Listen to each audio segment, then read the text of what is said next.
Okay, I wanted to make this video because I made a lot of progress with Aetherbound, and I find it will be very interesting since it was based on the Pathfinder 2nd Edition system. So if you're interested in Pathfinder 2nd Edition, then you might be interested in Aetherbound, and if you're not interested in Aetherbound, any new monsters I create, and I have worked on a unique monster species based off of the Zerg from StarCraft for my Mythic campaign, but those will be detailed in future videos.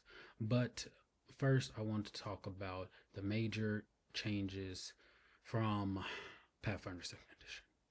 The first major change would be that Aetherbound uses 4 action points instead of 3 action points and a reaction. So the reaction has been combined into there, so players can use all 4 action points on reactions if they want, or just use them for regular actions.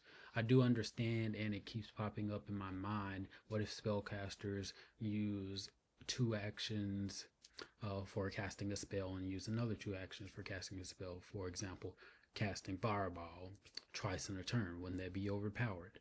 Well, I have a thing called magical dissonance, which says if the same spell is cast in the same turn, or if a spell of the same tier are cast in the same turn, then the caster has to spend stamina points equal to twice the mana cost of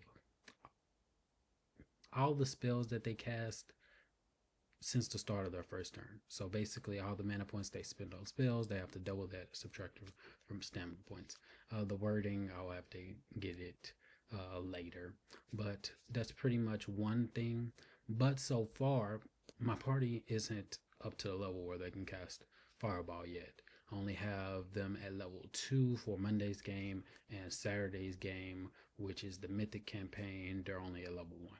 But so far, they've been one of our spellcasters. He's an Ice Bloodline sorcerer. He's been casting Frostbite, which is a cantrip, twice per turn.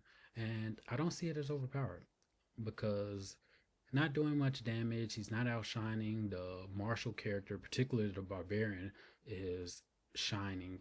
This is not on the Mythic campaign. On the Monday's campaign, which is level 2, the barbarian is shining the most.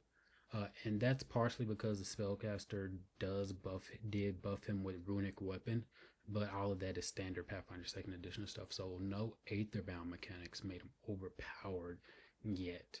And then in the Saturday's game for the Mythic, the Exemplar has been showing out. So essentially, none of my new things have broken the game or been overpowered. So there's that. And since the enemies get it, there's no overpoweredness. At least that's what I see for right now. Another major thing is I took away proficiency from level, but Pathfinder 2nd Edition has that as a variant rule, so all the mechanics and stuff is built into there. So that's why I believe that the monsters I create for Aetherbound will be backwards compatible with Pathfinder 2nd Edition. You just have to add the level and add that to the proficiency, and it should add up together. So those are 2 major differences. And I started at level 0 instead of level 1 because I want to get that introductory play. So instead of backgrounds, I call them affinities because these are the natural inclinations. I'm still in the process of converting stuff that I like from Pathfinder 2nd Edition into Aetherbound, but after I do that, then I'm going to be working on new stuff like the Kensai. I have plans for that.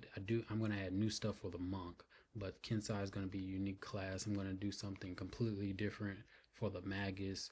I'm separating gunslinger and make it archetypes instead of making it its own separate class. I'm not going with an elementalist. Well, I'm not going to go with a kineticist. I'm going to call it an elementalist and do something unique with that. And I have unique plans for the summoner just so I can make it exactly what I want. I do love anime. I do love other video games, so I'm going to take inspiration from those things, which should be good. And one of my players has expressed interest in running a Thursday game. Hopefully he gets enough players for the Aetherbound system.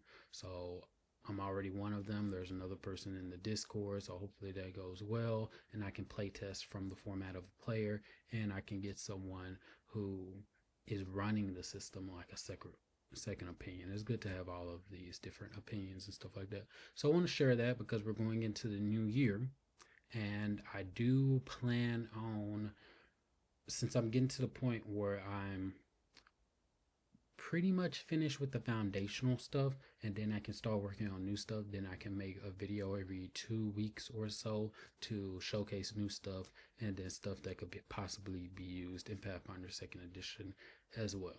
So if you have any questions about the system, let me know in the comments, and I most likely will have a link to the Roll20 game. I did have a Discord in a previous video. I'll probably remove that now.